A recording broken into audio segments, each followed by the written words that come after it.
So the meta kind of sucks right now, so I'd figured I'd just rank rate every single legendary and standard from Outland to Barons in the core set. As usual, my opinion is right and yours is wrong, like always. Alright, so starting off at Rogue is a Kama. Kama is kind of a weird legendary with serving no purpose in no Rogues decks. Stealth Rogue isn't really a thing, and Secret Rogue or Miracle Rogue or any really Rogue deck really wants to run him. Because it just fills in the useless card that just doesn't really serve any purpose. I would put him in bad personally. And then there's Alar. No explanation for Alar. He's just horrible stat line. His summon can be killed easily. Just a bad card you could be running like something better. Bulwark isn't as bad as I thought Bulwark would be, because it's pretty horrible against aggro. When playing like a big deck like Dual Paladin or Guardian Animals Druid, Natural Selection, or Survival of the Fittest, Kel'Thas. It's actually not that bad. Can like save 20 health sometimes. I would put it in okay. It's a decent card. Evocation. I got this one in gold. Start Outland. This card is insane. Should not be a card. Pre-nerf, absolutely S tier. Auto include. After nerf, even at 2 mana, I'd say it is still auto include.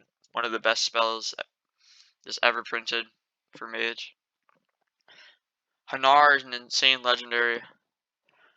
1/5, he's like the new watch post. Really hard to clear. Post nerf, 1/4, still a good card. Problem with Hanar is not every rogue deck runs secrets, so I don't think you could justify putting an auto include in every rogue deck doesn't run secrets. But I do think Hanar is a very powerful legendary and one of the best in this set, so I'd personally put Hanar in good. Canrith Ebonlock is probably the most awkward of these legendaries.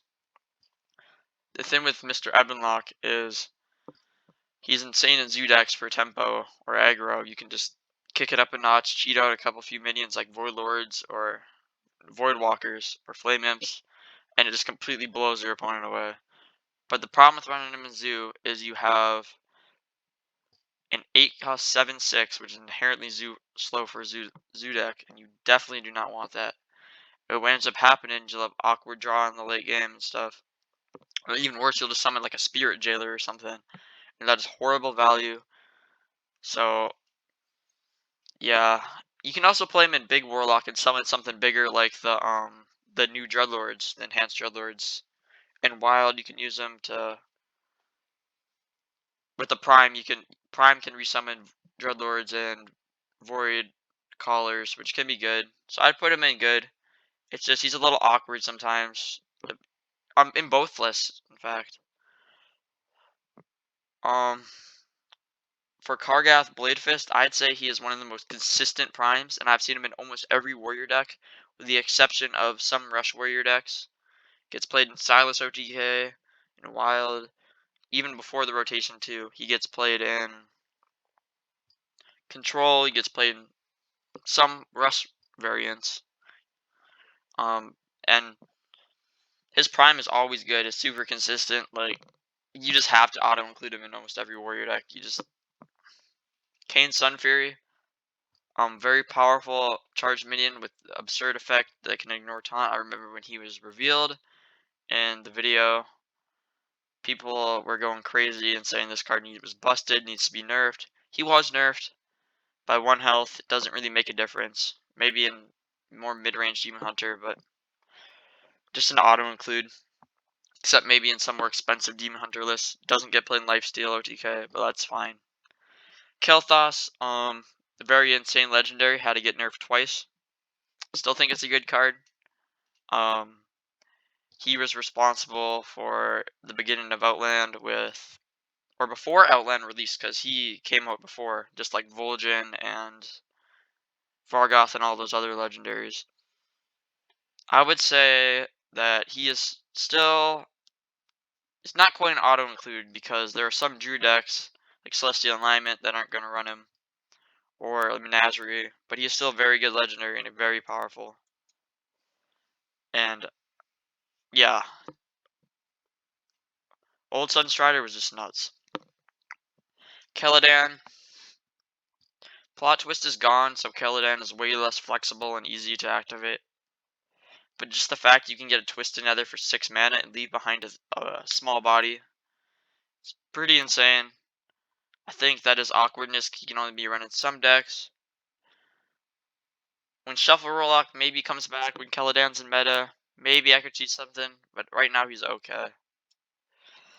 The Aurochs would have definitely been in the unplayable category before Barons, but because Hunter was so awkward the first week, people played like a crush the Aurochs Hunter, and I would say he went up to bad. He's still not a great legendary, but you can't have those stupid stupid plays. You just summon those 3 crushes or trampolines from your hand, and it just overwhelms your opponent. Liadrin is an auto-include. Its Libram Paladin is disgusting deck, been one of the best since Scholomance. Should get nerfed. I think the Elder Attendant is nuts with Hand of a Doll and all that stuff, but that doesn't matter. It's not what we're talking about right now. In Outland, she was kind of bad because Libram Paladin didn't have like enough gas or stuff to get forward. Penflinter solved that in Scholomance, made the deck insane. Broom is insane. Depends on if you run the no neutrals or not, but that's out in wild. The nerf to Penflinters really hurts Libram Paladin, so I expect that deck to go to like tier 2 or tier 3 or whatever. But Secret will take its place. But I think Liadrin is still an insane legendary. The Lurker below is a pretty good card. I don't think that it's as good as Keladin. It's definitely more consistent, but it doesn't have those crazy plays you need to set up. It's kind of like weird to play around because I don't think that most shamans run Lurker in the current meta because control is kind of dead in Barons. But I do think the Lurker is like a decent card. Got a buff to Beast, which does not matter whatsoever. I'd say it's an okay legendary. Not quite good, but it's still pretty good. Magtheridon is pretty bad. With the 3-cost 3/2s, I don't remember what they're called. The Soul Shards or whatever. Soul Shard Mystics. Those things with Magtheridon before they got nerfed from 3 to 4 mana. Magtheridon was actually like okay, and it could kind of like ruin some decks. But Shadow Word Death, stuff like cheap removal that can destroy big minions, absolutely annihilates Magtheridon. Right now he's unplayable because AoE in the game is extremely low, and most decks don't run it. And the warders just suck. You can just Shadow Step them, and you're giving your opponent tempo, and Magtheridon is a bad card. Maiev was okay. I think Maiev was actually pretty strong when Outland was released for the first week or two. But she kind of dipped off since then, and I don't think Maiev is very good anymore. Tried her. Their opponent just gets the minion back. It's not as good as removal, especially when there's like that new, what's it called? The new shuffle rogue spell that can destroy minions for cheap. Yeah, like Maiev just ain't that good. I'd put her in bad. Metamorphosis really got the stick, man. It would have been an auto include. Now he used to change your hero power to deal 5 damage. Now it does 4. Just not too good anymore. You're paying 7 mana deal 8 damage. Just not worth it. Fireball 4 for 6. It's just stuff like that. I'd say it's okay because it can still kind of reach, but it's nothing that the card used to be. Mischiefin is an awkward card because only really the Taunt Druid lists run him. It's just kind of niche. He can do some cool things, but nothing that like can't do Solarian levels of crazy or anything like that. Not as good as Zexor either. I would say Mischiefin goes in bad. Not an unplayable card. You can still run him. Doesn't hurt. McGurgle is a weird card in that even if you don't want Murlocs or really the Prime in your deck, Libram Paladins and classes like that will just run McGurgle because he has Divine Shield, and Divine Shield for Libram Paladins in the early game is nuts. They did get Righteous Protector, but the Prime is still really good in Libram Paladin or just any deck that wants minions, even in Murloc Paladin as well. Even with some like the Murloc synergies rotating out, at least I think War Leader and maybe some others, but I don't entirely remember. McGurgle is definitely a good card.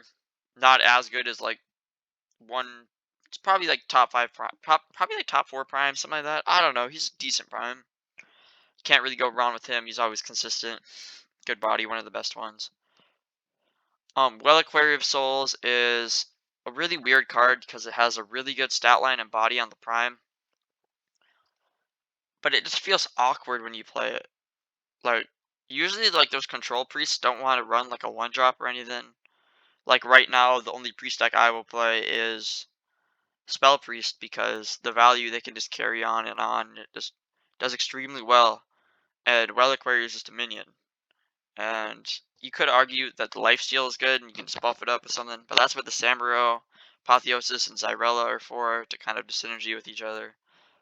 So I think it's just bad. I don't think Reliquary's ever been good. I'm just saying, especially right now, it's not that good. Solarian got nerfed from the Prime, got nerfed from 7 to 9. Solarian was hands down the best Prime at 7. I would say they are still the best Prime at 9. Strictly better body than Vosh because mana is more important than stats usually. And you're paying 1 mana less for -1/-1, I'd say that's worth. The problem with Solarian now is the core set pool, at least for when I've used it, it might have cleaned out some of the trash, but I feel like when Solarian changed, or shifted into the new meta, or the new year of the Griffin, I believe, that she just lost a whole bunch of good spells, and I just get junk and trash, and it just, I mean, I think Solarian is still an auto-include, but I don't think as good as like the last few months, but still a good card. Soul Mirror is a really good board card. Helps priest secure the board. Kind of ridiculous. Better Twisted Nether because you can get minions, Apotheosis. You know what priest can do. No one likes priest. Tiny, you guys. If you play priest, you suck. Soul Mirror, just a really good card. Not sure if it's an auto include though because it might be in wild with like Raza Priest and Saiyan. Problem with Soul Mirror is you can't run it in Res Priest, which you shouldn't be playing Res Priest either way unless you're a scumbag. But I'd say it is still an auto include over good, because I don't really think it does many problems. 7 mana for a board clear sometimes gives you stick 0 minion. Insane. Soul Mirror is crazy. Terran Gorefiend is a very awkward legendary. He's one of those guys that has like those insane highs, but those really low lows. Like you can just tempo him out for a 3/4 and that's pretty bad. But I was playing like Egg Warlock. I mean, he can do crazy things, summon minions with that new 0-cost Ritual of Doom. 5/5. He's he he's a very awkward ledger. He can definitely be auto include sometimes, and he can definitely be unplayable. But I think the bright spot for Terran is okay. He just has his moments, but not too many moments. Um, Lady Vosh. Lady Vosh was pretty horrible in Outland, I think. But I think she's gotten a little bit better over time. I've tried her in some Burn Shaman decks in Wild and Standard. I feel like she can actually cheat mana. She's kind of good, but not as good as like the other primes, one of the worst primes. Ysiel Windrunner. Ysiel, when I first saw Ysiel, I'd be like, she's not good this expansion. She will be good in the next couple expansions, at least for standard. But then I forgot about Kel'Thas just being better than her pre-nerf. I forgot about what's I forgot. Oh yeah, she's useless in wild. She's just bad because you have Aviana, you have Kuhn, you have Malagos. You don't need Ysiel in there. It just kind of messes stuff up. And then to top Ysiel off, is further insult, is they gave. Actually, never mind. Never mind. You just don't play Ysiel in wild. That's just my point. But I was right in that they gave Druid a big spell in Scholomance because they gave them Survival of the Fittest, which is actually insane with Ysiel. But the problem with Ysiel is just awkward and there's better stuff to run. I'd say unplayable. She's probably better than some of these legendaries, but you just can't play her when you compare her to some of the more ridiculous legendaries in the set or the game. And then there's Zexor Apex Predator. I think Zexor is the most overused one of the most overused of these legendaries. What I see a lot nowadays is pretty much every single hunter deck except for like aggro hunter runs Zexor. And I don't understand the thought process behind that because even if Zexor, I mean Zexor is pretty good. Even the Prime is good. Good body, rush, good stats in the beginning. Kind of really swingy late game. But when you're putting Zexor into a deck, you want to get to like a targeted condition, like a Leorox or something. It interferes with your crush. It kind of bloats like stuff up, and it just shuffles a minion. It kind of helps you survive, but it's kind of more in a late gamey minion. It can really just rot up your draws and stuff. Nonetheless, Zexor is still a good legendary. One of the better primes. And that is my tier list for Ashes of Outland. Next tier list is Skullomance.